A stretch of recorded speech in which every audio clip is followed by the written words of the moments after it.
Salam damai sejahtera Bapak Ibu Saudara-saudara sekalian. Channel Murtadin Perlu Tahu ini sharing ke-97 dengan topik himbauan kepada orang Kristen dan non-Kristen sebaiknya bertanya kepada yang bersangkutan. Jangan bertindak berdasarkan pengetahuan yang benar menurut kajiannya sendiri. Himbauan kepada orang Kristen dan non-Kristen sebaiknya bertanya kepada yang bersangkutan. Jangan bertindak berdasarkan pengetahuan yang benar menurut kajiannya sendiri. Melihat komentar para subscriber dan viewer di channel kita yang hampir semuanya bernada apologetik, maka channel ini sekarang saya ikuti arahnya lebih ke arah apologet, yang tentu saja tetap akan saya layani dengan kasih Tuhan Yesus. Kepada Bapak Ibu, saudara-saudari yang berminat belajar kekristenan, silakan berfokus ke channel saya yang lain, yaitu Sharing Tulus Kekristenan di YouTube juga. Sharing Tulus Kekristenan. Setiap saya membuka Facebook, saya menjumpai pernyataan atau foto video yang menista agama Kristen. Sampai-sampai ada penghentian ibadah Katolik di Tangsel. Barangkali yang dimaksud adalah Tangerang Selatan. Himbauan kepada kedua belah pihak. 1. Kepada non-Kristen, jika tidak memahami sesuatu hal di dalam agama Kristen, sebaiknya bertanya. Jadi unggahan di medsos itu bernada pertanyaan, bukan pernyataan sepihak. Misalnya, konyol, Tuhannya Oten itu dilahirkan oleh perawan, Tuhan dilahirkan oleh perempuan. Bagaimana sih? Itu kurang enak ya didengar. Juru selamat kok tidak bisa turun dari kayu salib? Juru selamat mestinya bisa turun dari kayu salib, menyelamatkan diri sendiri dong. Tuhannya Oten itu berdoa kepada Tuhan. Konyol. Tuhan berdoa kepada Tuhan. Itu pernyataan-pernyataan sedemikian itu sebetulnya harus diubah menjadi pertanyaan. Bentuk pernyataan dan pertanyaan itu dapat dengan jelas dirasakan bedanya, bukan? Kita bisa merasakan pernyataan dan pertanyaan. Pastilah kita semua pihak bisa merasakan perbedaannya, baik orang Kristen maupun orang non-Kristen, sama orangnya kok. Kalau orang bertanya itu diawali dari hati yang menghormati pihak yang ditanyai. Maaf ya bro, bagaimana logikanya Tuhannya orang Kristen kok dilahirkan oleh perempuan? Sister, juru selamatnya Oten kok tidak bisa menyelamatkan dirinya sendiri turun dari kayu salib? Mohon pencerahannya ya. Bagaimana sih? Bro, saya dengar Tuhannya Oten berdoa kepada Tuhan. Bagaimana sesungguhnya ya? Nah, ini kan enak. Menghormati orang yang ditanyai. Orang Kristen yang ditanyai ini dihormati oleh orang yang non-Kristen. Mau tanya. 3. Dari pihak Oten, dari pihak orang Kristen, harus bisa menjawab pertanyaan itu. Harus bisa. Jangan tidak bisa. Kalau misalnya mengalami kesulitan menjawab, bilang saja, tunggu ya bro. Tunggu ya sister, saya cari informasi dulu, saya tanya pendetaku. Nggak apa-apa, tidak masalah kan. Kalau orang Kristen baru mana bisa tahu. Sekarang aja ya, mana tahan. Mau berbicara sama Opa mana tahan. Karena Opa kan sudah jauh lebih lama. Begitu berusaha. Tanya gini, dijawab gini. Tanya begini, jawabnya gini. Dicari lagi di Alkitab. Tanya lagi pendeta. Tidak masalah kalau kita tidak tahu, nggak salah. Tidak masalah. Sebentar, saya tanya pada pendetaku. Orang tidak tahu tidak berbuat dosa loh. Itu saja. Kita kerjakan saja. 4. Bagaimana sebaiknya pihak Oten, orang Kristen, menghadapi penistaan? Sampaikan kepada yang menista. Sebaiknya, ya bro, Anda bertanya bro. Nanti saya jawab, bro, brother. brother. Nanti saya jawab, jangan menista begitu. Kan kita tidak bermusuhan dong. Anda telah menyakiti hati pihak kami, pihak lain. Saya yakin agama Anda melarang hal itu kan? Nah, itu deh. Pertama ungkapannya. Oten, jangan membalas penistaan dengan hal yang serupa. Mata ganti mata, gigi ganti gigi. Di Matius 5:38. Tuhan Yesus sudah mengingatkan bahwa mata ganti mata, gigi ganti gigi tidak berlaku lagi. Itu hukum Taurat lama. Yang berlaku hukum Taurat baru. Itu sudah tidak berlaku lagi yang lama. Jadi jangan dilakukan. Yang berlaku adalah Matius 5:39 ayat berikutnya. Tetapi aku, Yesus, berkata kepadamu, jangan melawan orang yang berbuat jahat kepadamu. Jadi kalau menista ya berbuat jahat dong. Tidak enak. Hal yang menyakiti kan berbuat jahat namanya. Tidak bisa disebut berbuat baik dong. Jangan melawan orang yang berbuat jahat kepada kamu. Matius 5:39. Itu loh yang dilanjutkan dengan kalau ditempelin pipi kirimu, kasih juga pipi kananmu. Kalau ditempelin ke pipi kananmu, kasih juga pipi kirimu. Bukan arti hurufiah. Bukan. Tetapi ngalah, artinya suruh ngalah. Jangan balas membalas.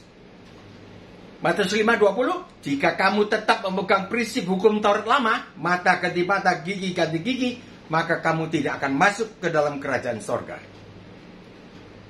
Ini saya terjemahkan artinya langsung.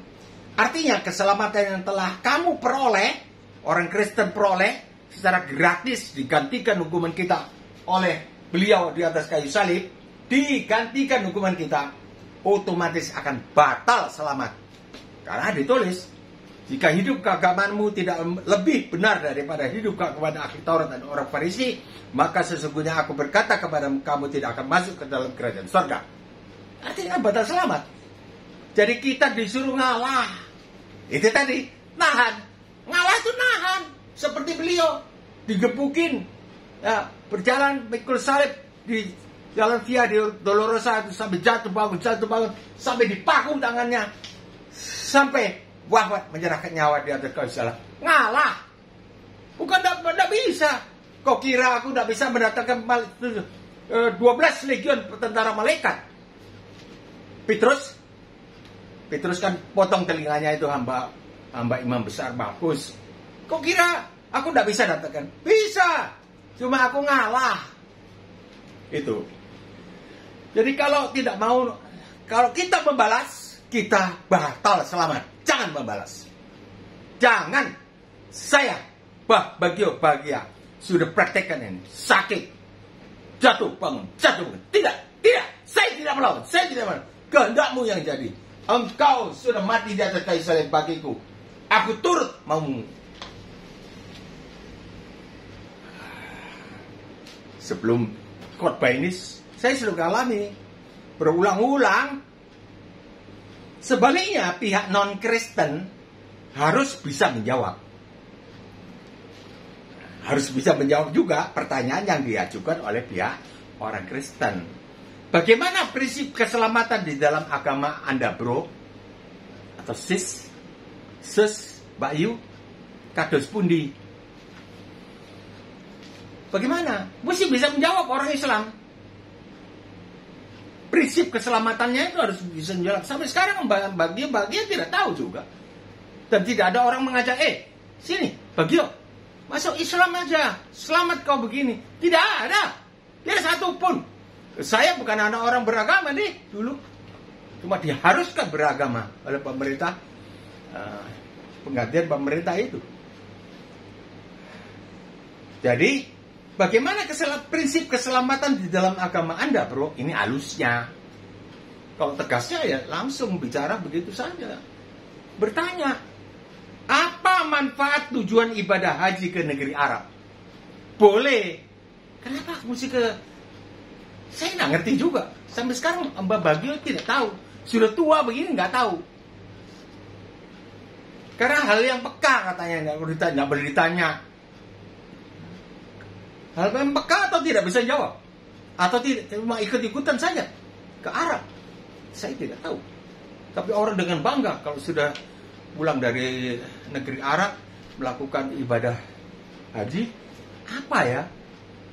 Saya bertanya, orang tidak bisa menjawab. Pokoknya haji. Dengar-dengar di dalam proses ibadah haji ada batu yang disebut Hajar Aswad. Dengar-dengar. Ini tanya. Orang Kristen tanya. Mohon pencerahannya, Brur. Brur kalau bahasa Belanda. Kalau bahasa Inggris, bro, brothers. Apa ya, Mas? Kenapa? Kata dengar-dengar batu itu dicium, dikecup oleh berjuta manusia berganti-gantian. Dengar-dengar begitu, benar nggak ya? Tanyakan boleh. Nggak usah marah yang ditanyai. Jikalau mengalami kesulitan menjawab, pihak non-Kristen bilang, saya tanyakan kepada ustazku dulu ya, karena saya baru masuk Islam. Gitu. Kesimpulan, kedua belah pihak harus takut kepada Allah yang hidup. Allah yang hidup. Apalagi di dalam bulan suci ini, tidak boleh menulis itu di Facebook lah. Nontonlah Facebook lah, masa nggak nonton? Juga dari pihak atasan, misalnya pihak rohaniawan atau guru atau apa, mesti menegur. Di dalam komentarnya itu, jangan berbuat begitu. Masa ini patungnya begini dikencingi. Ya, Tuhan Yesus berdoa, ampunilah ya Bapak, karena mereka tidak tahu apa yang mereka lakukan. Ini mati bukan untuk mati sembarangan, mati untuk orang yang mengencing ini. Ini patungnya, bukan untuk disembah, bukan untuk ini, untuk display alat peraga. Kedua belah pihak harus takut kepada Allah yang hidup. Kedua belah pihak harus saling menghormati dan memberkati pihak lain. Nggak boleh terus ya marah, nggak boleh marah. Apalagi dari pihak Kristen, saya berkewajiban menasehati pihak Kristen, bukan yang non-Kristen. Kalau yang Kristen nggak boleh melawan, nggak boleh. Apalagi membalas dengan kata-kata nista, begini, begitu. Tidak boleh. Saya langsung kasih komentar, jangan begitu. Kita tidak disuruh, kita anak terang. Orang lain anak apa? Nggak tahu apa katanya. Kalau gitu saya anak gelap. Anda telah mengatakannya bahwa anak gelap. Berikutnya, ketiga, kedua belah pihak sama-sama berdaya upaya menciptakan suasana ilahi di atas muka bumi. Suasana ilahi, hubungan ilahi diusahakan khususnya di bumi Indonesia. Begitu, dua-dua mesti itu. Tidak boleh. Walaupun di dalam hal peradilan, kalau orang Kristen yang melakukan begitu, penistaan, ya habis gereja. Sampai di sini dulu perjumpaan kita. Kiranya turunlah damai sejahtera di tengah-tengah umat Tuhan di bumi Indonesia, di mana ada damai, ke situ Tuhan memerintahkan berkat jasmani juga serta ekonomi berkecukupan di dalam nama Tuhan Yesus Kristus. Amin. Jika berkenan berlangganan, tekanlah subscribe, bagikanlah video ini kepada keluarga atau kerabat Anda. Tulislah komentar atau pertanyaan atau buah pikiran di kolom komentar. Sampai jumpa insya Allah besok atau lusa. Salam damai sejahtera.